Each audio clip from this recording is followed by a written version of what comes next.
Kubernetes for Humans.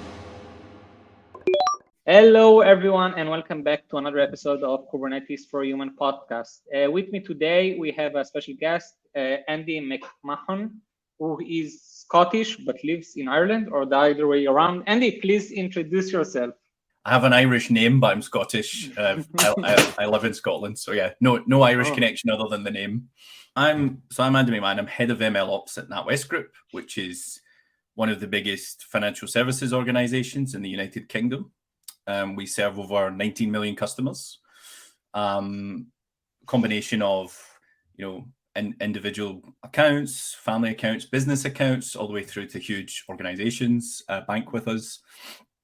And we have a huge amount of traffic through our systems and a huge amount of transactions that we cover. And in fact, a third, I think, of all sterling British pound transactions in the world come through our systems. So we have a huge amount of transactions and volume of data that we process. And my job as head of ML Ops is really to help us operationalize the amazing data science capabilities we have. So we take all of that transactional data, all of the understanding we have around our customers, our products, the wider economy, and we try and make that into solutions that benefit our stakeholders and customers. And my job as head of ML Ops is to help us take that from a great idea that shows a lot of promise and make it into productionized solutions that really drive value.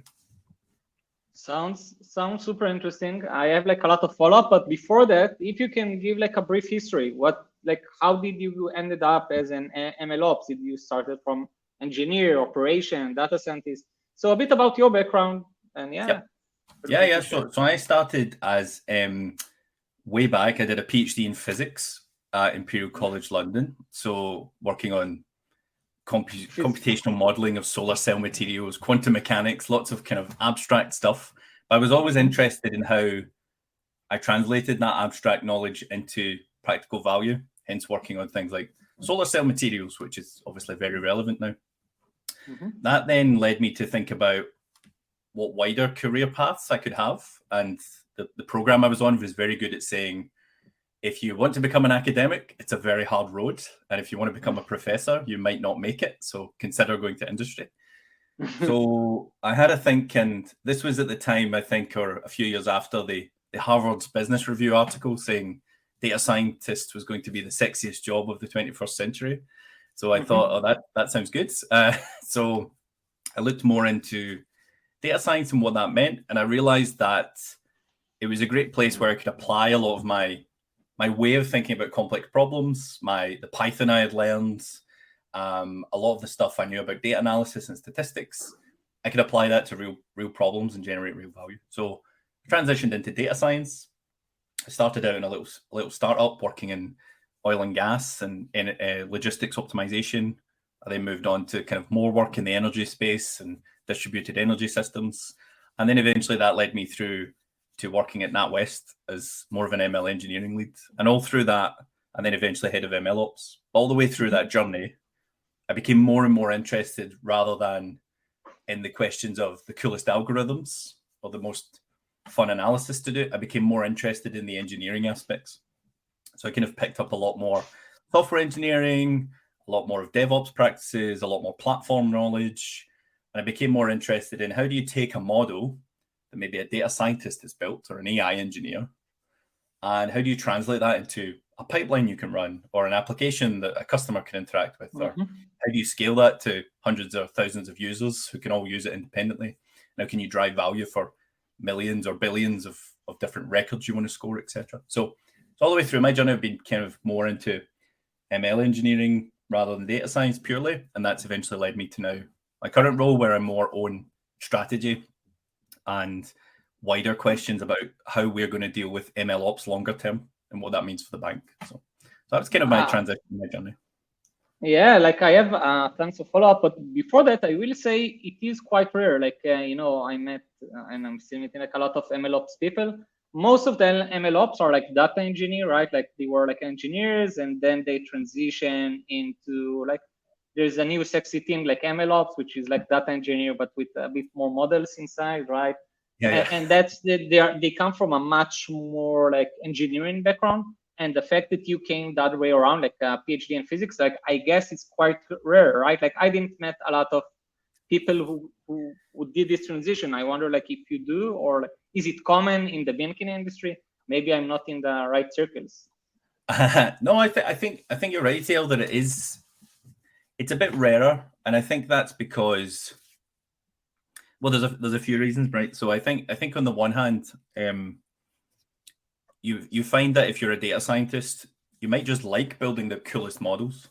You might like kind of that really in-depth algorithmic piece. And I think that if you then start getting exposed more to the engineering side, you might think it takes away from that activity. And that's understandable for some people. Whereas I think a data engineer and an ML engineer, it's all engineering, right? And like you said, there's a bit more models, but it's maybe a bit less of a transition sort of in terms of culture or ethos. I think as well, there's sometimes a bit of fear around the technologies and the practices and the ways of thinking you have to pick up. And that's really why I wrote my book, Machine Learning Engineering with Python. I was really keen to try and break down the barriers a little bit and make it less frightening for engineers to learn about the science and the scientists to learn about the engineering. So I think there's elements of that. But I think more and more, and this is why it's particularly exciting to come on this podcast and talk about something like Kubernetes, and we'll get onto that. But I think more and more the data science community is just having to pick up more engineering. They just have to become more of an ML engineer. And it's not to say there's not as much value in what they do. It's absolutely extremely valuable. It's just the imperative, the need to take things into production is just absolutely critical now. You can no longer get away with, I think, kind of building lots of Jupyter notebooks that look really cool and you have lots of cool graphs. There's a place for that, but I think more and more organizations realize that to get return on investment, these have to become products. They have to become solutions. They have to really drive value at the coalface of the business. And that's I think, meaning that the transition I've been on will become more and more common. And I think you're right. It's a bit rarer. I do see it. I think a few people in my team, for example, have that kind of a similar background. Data scientists transition to more ML engineers. But I think you're right. In general, it is more those from a software or data engineering background find that a bit more comfortable. But I think we need everyone to be doing this. And I think we need data scientists who are pure data scientists to have an understanding and appreciation of the engineering as well. Even if they're not building it all, they need to know about it to speak that language. And I think that's a really important journey I think the whole industry is going on, and one we're going to go on for the next few years. Yeah, I think, I think it's having this knowledge is priceless. Like in one of my previous jobs, I did like ML ops. I don't know. I don't think it was called ML ops back then, but the data scientist was like I had a PhD, right, in like physics as well and something else. And we did fraud detection algorithms, so a bit fintech. And he had like zero idea on how does his model really transformed into something that can be used in production. He's like a super smart guy, but I saw him struggling. Like he really tried and he struggled, and it was so hard to move this model into production. And I ended up telling him, I'm going to write you a framework. All you need to know is like, you need to follow those guidelines and write in this framework. And I promise you everything will work in production.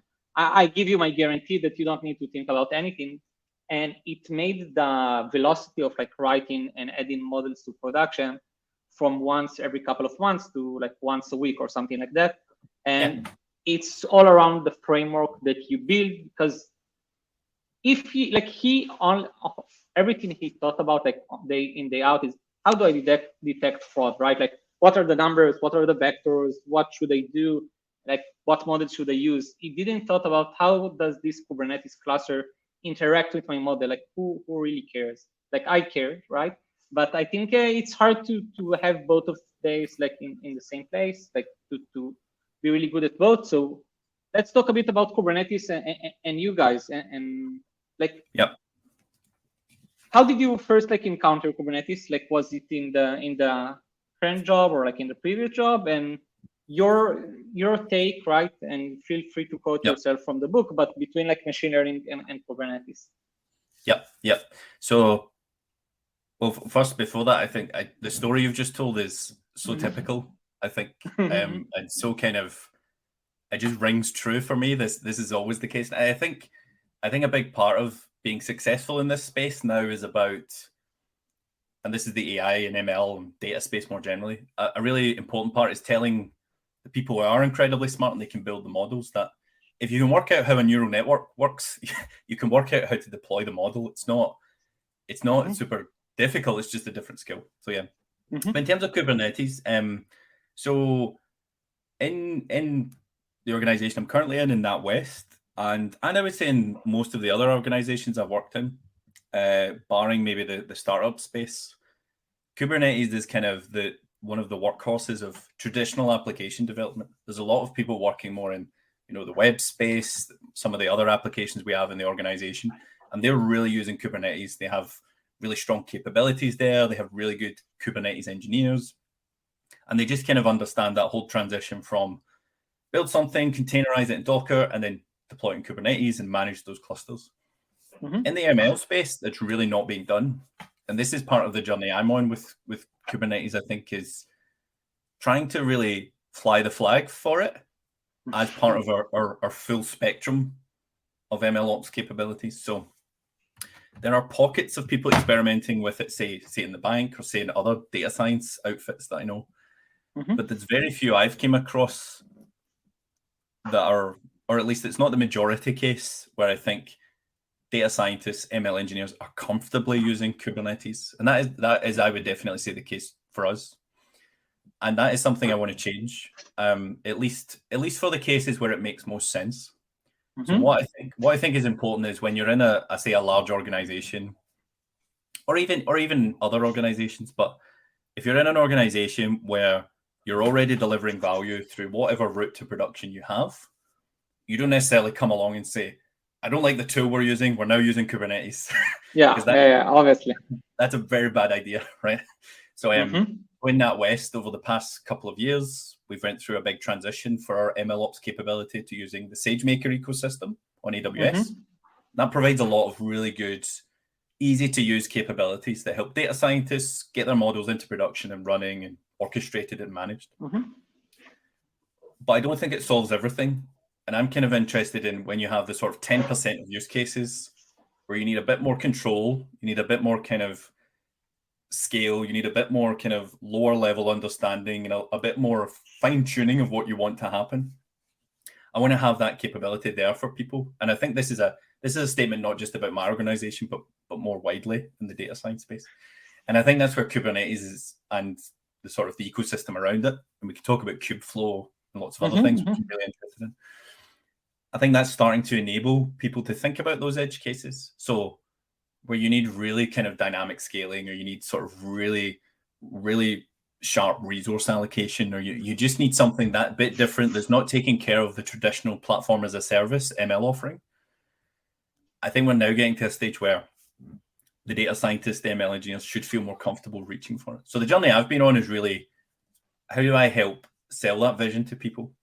So in the book, which the second edition's about to come out in the next few weeks, I've now got a really large section where I go through really practical examples using Kubeflow.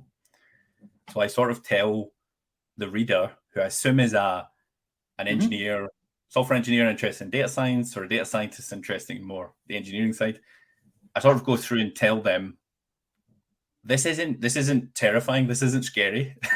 This is just another pipelining tool. This is another way to look at the question of have a model, have a process, and deploy it. And if you've played with things like ZenML, or I talk about that in the book as well, or Airflow or whatever, Kubeflow is just a variant of that with the Kubernetes flavor. And I see that as a kind of gateway, a sort of gateway for people to get more into the Kubernetes, so that if they actually say, no, I want to build more of a really kind of low-level web application that's going to have ML in it, but it's going to have lots of other stuff, and I think Kubernetes fits the bill. I would like it to be the case where if you've played with Kubeflow and you've had that entry, sort of that gateway into it, you're a bit less terrified to take that leap.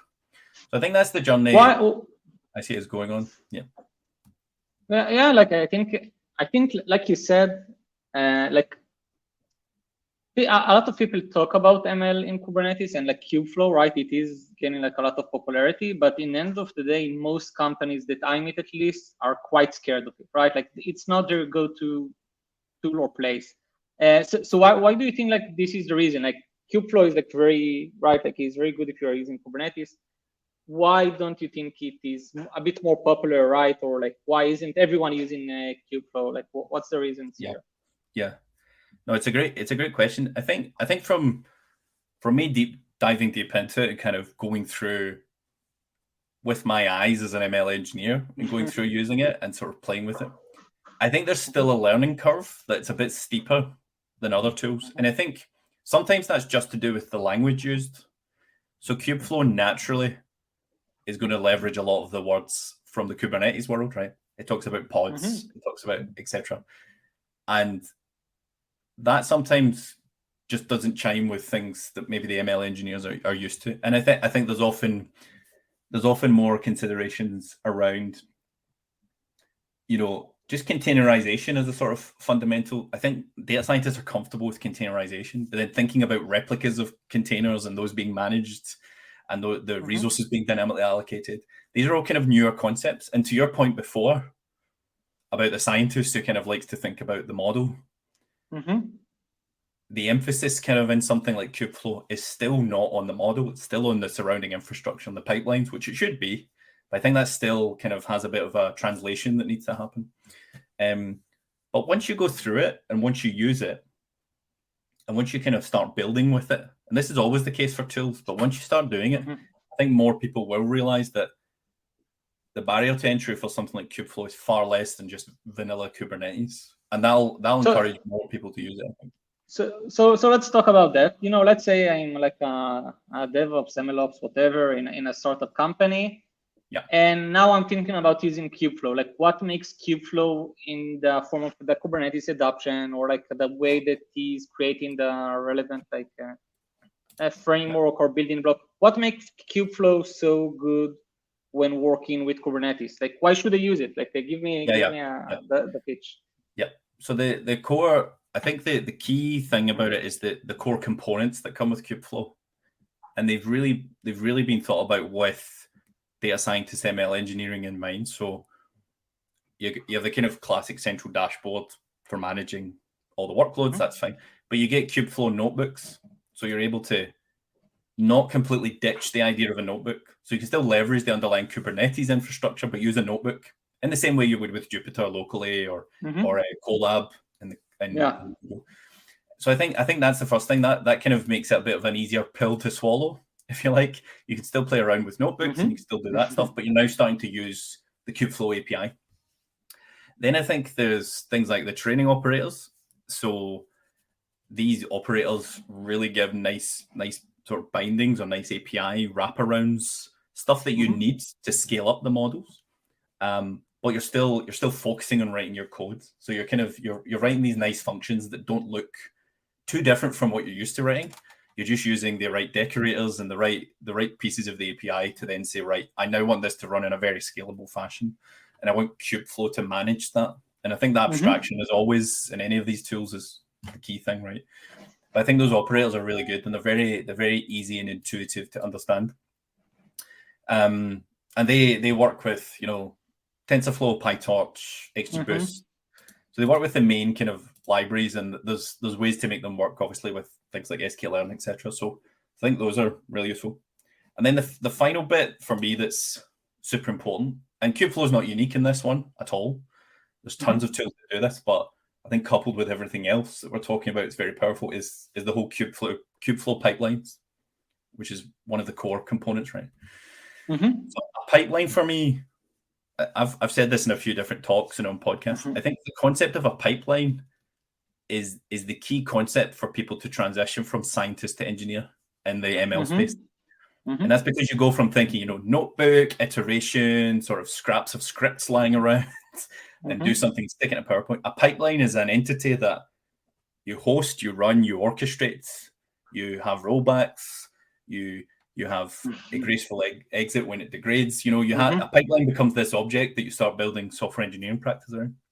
And the Kubeflow pipelines API is really easy to start building that up. So if you're used to something like ZenML or Airflow, these types of tools, just the whole idea of, individual steps and how those become pieces of that wider whole that then becomes that entity that gets managed and ran and you can visualize in the dashboard, is quite an intuitive one. So I think that really helps people as well. And that coupled with everything means, you can play around in your notebooks to build the initial code. You can then start using the operators to build out scalable versions of your machine learning code. And then you can wrap it all in a pipeline. And you can do this in this one kind of self-contained ecosystem that uses the same language, same set of documentation, same examples. And I think that's, to me, the big selling point. And then the final one is, which is a general point on Kubernetes, right, is it's open source and it's based on Kubernetes. So it's completely platform independent. And I think that's where larger organizations, maybe in particular, who are finding they have a bit of vendor lock-in. So if you go with AWS or you go with Google Cloud or Azure, wherever you go for your sort of cloud workloads, you've probably then built knowledge around their ecosystem and their tooling. That's because it's easier to use and they have really great resources for that. And that's something we've done quite happily. But you may get to the point where you think, actually, I want to be multi-cloud. I want to be able to interoperate far more easily, or I want to run things on premise, or I want to change what I do tomorrow, And I think when you start running in a Kubeflow or Kubernetes world, that's a much easier decision. It's a bit like the roots you kind of put down in your tree are a bit shallower, so uprooting's a bit easier. I really think like Kubernetes is the new cloud in a lot of ways. Like you are so deep inside Kubernetes, you don't really care that behind the scenes, like AWS are running these like GPUs for you or whatever. Like you don't really care. No, I think it's like very, very interesting. Like I wonder when you think about like Kubeflow and the abstractions, like, and you said a lot of, you almost made me like say, I should try Kubeflow. But what is like the ugly side? Like I wonder, like every time when there is a really good abstraction layer, something like got lost in the way. So let's not frighten our audience too much. But what are maybe like the downside, right, of Kubeflow? Like why shouldn't they use Kubeflow tomorrow? Oh, why shouldn't they? I think related to the points we've been making around adoption, there's still not a kind of critical mass of understanding of it. So if you use many other tools in the ML or data science community, there's just there's so many people using them. There's so many examples online. There's so many courses, so much documentation that things have just been ironed out, right? So going from 0 to 100 is you have a big community to draw on. I think Kubeflow is getting there, and I know they're making a lot of progress, but I think something like Kubeflow and using Kubernetes for ML in other contexts, it's still not kind of that critical mass. So if I go, scikit-learn's maybe a bad example, but if I try and look at something on how to get started with scikit-learn, I'm hit with like millions of articles. If I look for good examples of Kubeflow in production or something, it's a lot less. And that means that building up that kind of the practical examples, the experience becomes a bit more of a trial and error thing on your part. And many organizations might not like that. They might think, they don't have a lot of examples to draw on. There's maybe some really great examples of organizations that have went all in something like this, but they maybe can't point them and say, look, that's the Gartner Magic Quadrant, or, that's the thing to go for. And I think that's going to impact adoption for at least a while. And that's why in my book, I wanted to be really practical and show some examples of using it, is because I didn't want to be a theoretical thing. And then people say, it's still quite hard to find resources. So this is my small contribution.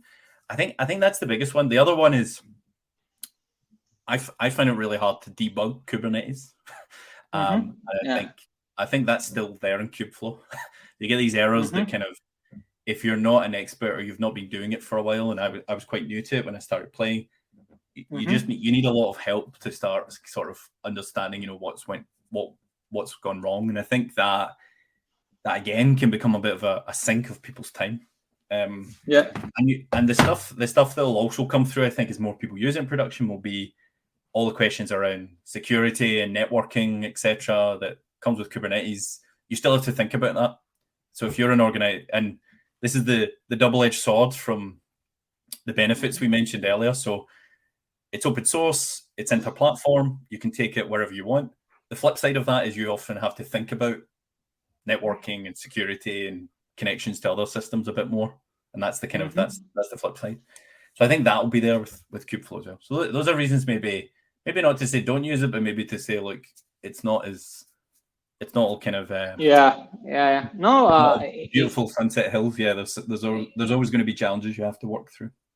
It makes total sense. I will say regarding like your point about the difficulties of like understanding Kubernetes once it failed, right? Like I built a whole company around that idea of like how do we empower people who are not necessarily Kubernetes experts and give them the relevant tools and platform to solve it. So I'm with you with that.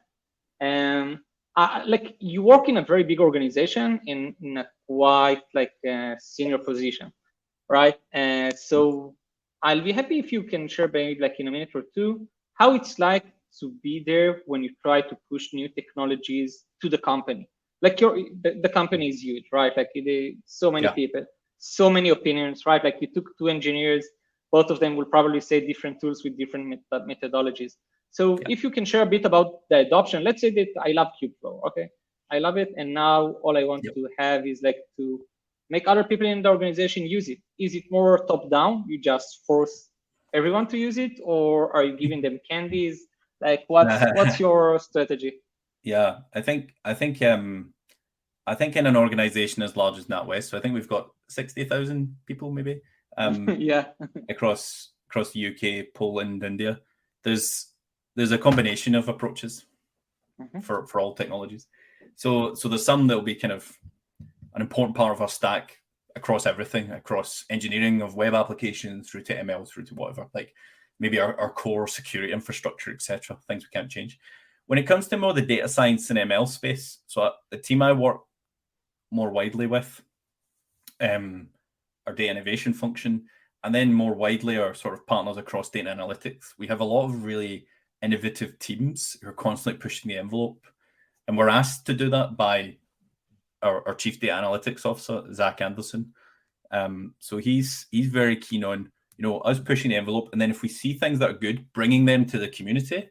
So we have lots of communities of practice. I run the MLOps Center of Excellence, but we have a data science community of practice, data engineering community of practice. And people often bring to that, we have 500 data scientists and engineers. So you get a couple of hundred people on a call and you say, I was playing around with this weird thing and I was able to get it working inside the company. And it does these cool things. Maybe we should consider it. So sometimes it's about that. And then a few people get interested. You build some critical mass. And then it becomes basically a case for investment of resources, energy, time, money. The other one is obviously part of my job is to scout the horizon with others. And think about these questions, and sort of maybe sometimes that leads that experimentation, because we say, look, I spoke to a lot of good vendors. Here's some really good propositions, or we've scouted the market a little bit. I think this is where the future's heading. Maybe we should explore these things. What I will say is we're quite good, and I think companies with a successful data function are probably quite good at not following the hype for hype's sake, but proving out value and sort of bootstrapping. I think that's super important, right? I like to think that if we don't see value from the first initial experimentations, and we don't know how to fix that, then it's probably a sign it's not going to work, right? So if you get the first few people using Kubeflow and they're good engineers, they're good data scientists, they're really great at XYZ, and they try it, and it's just, there's a big list of things that won't work, and we don't know how to fix them, then it's probably a bad sign. That's not to say it's dead in the water, but it's maybe a question of, right, what do we need to think about in the wider ecosystem, or what else do we need to change? So there's that, and then just I know I'm talking a lot, but just to finalize that point, when we have a technology or a path we're going on, I think we're good at making sure it's a community-wide initiative. So with our transition to AWS, we a wider team did so much on creating education paths, making sure there was internal tutorials, writing internal documentation and examples, and really involving all of our data and analytics teams to contribute to that and be the first use cases. Everyone wants to be the first use case, right? it's always a good badge of honor and very, very exciting. So just making sure that everyone's involved, because I think top down, unless it's something core, like again, security infrastructure or something, or a decision on this tool is absolutely banned because of some ethical consideration. I think otherwise top down doesn't really work. If you're forced to use a tool, you'll just kind of say, nah, just you want to rebel. Whereas if you get people along in the journey and really excited about it, that changes everything, and they will adopt it on their own, and they will find the issues and fix them. And that's the sort of organization you want to create. I think it makes I think I see it the same, but you are saying it from a much larger scope. So interesting to hear like the same things. I think that the term that everyone used in this podcast so far is like the critical mass. Like, how do you gain the trust of enough people inside the organization to make it the obvious choice? And like usually, this is really like once you're after this tipping point, like then people don't even know that there is something else out there or whatever. Okay, so to finish up, I'll be happy to hear your prediction, right, about the future of MLOps or Kubernetes or the combination of the two. But what is going to be in like the upcoming years?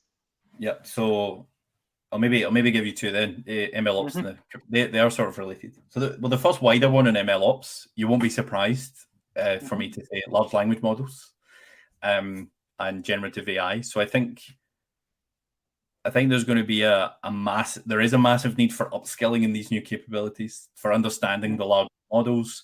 How do you feed them and fine tune them with your data to make your kind of version of the model have an edge? Because everyone's using the same model, right? If we all use Llama 2 or we all use GPT-4, we're all using the same model. So how do you fine tune and provide that edge? And that'll drive more needs for large scale, scalable infrastructure understanding. So I think that's where something like, maybe not necessarily for all of it, but for certain elements of that process, maybe large scale data processing or large scale serving of models. I see Kubernetes and things like Kubeflow playing a bigger role. So I think that is the big one for the next few years. So on the MLOps side, it's LLMs and LLM ops, as it's sort of termed. And I think on the back of that, that's going to drive a need for far more understanding of large scale infrastructure, large scale fine tuning. Everything's going to become more compute heavy just to get anywhere. And I think that'll mean that tools like Kubernetes, but also wider tools in the ecosystem, like say Ray or Spark, etc., they're going to be used a lot more to build these really large scale models. So I think the future's bright. If you're interested in this question of scale, I think this is your time to shine as a sort of ML engineer. I think the next few years are basically going to be where scale is king. That's probably my prediction. I'm sure that's vague enough that I won't lose any bet. That's good. Yeah. We'll listen again like in 2 years or something like that. To finish, Udi.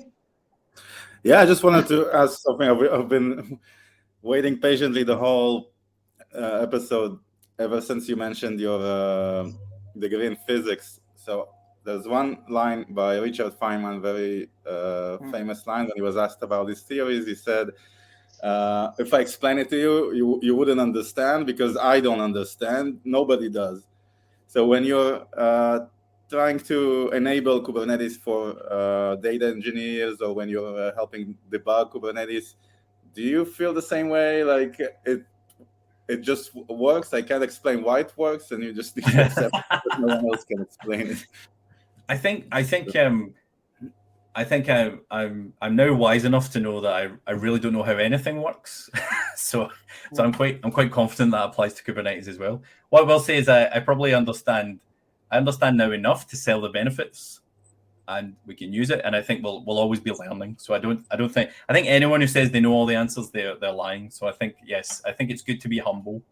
I'm definitely humbled by tools like Kubernetes and others. So that's a really good question today. I like it.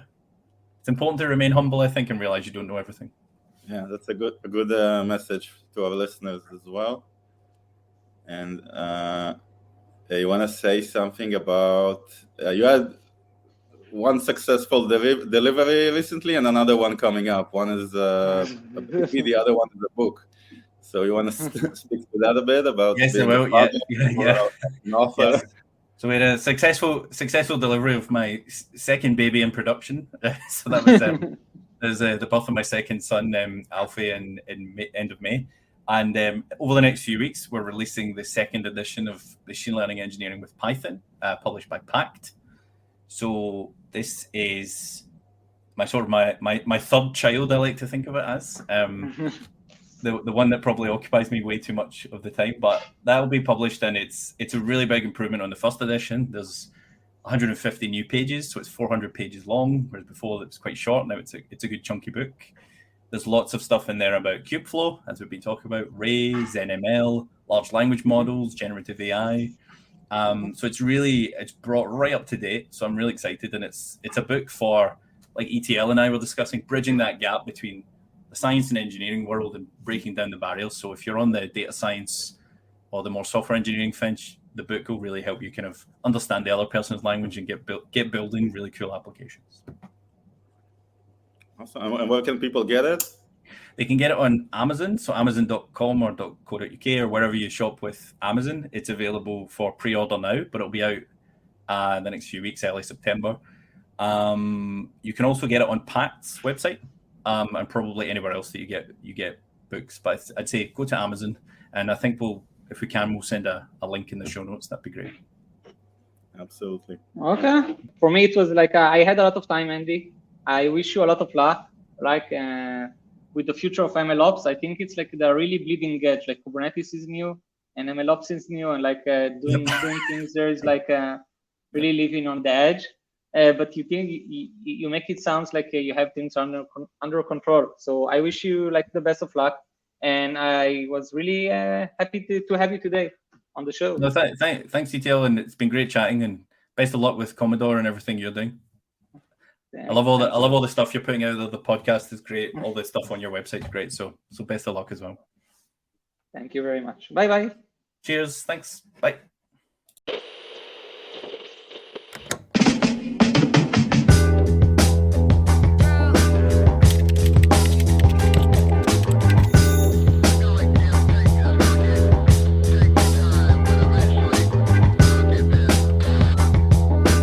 Kubernetes for humans.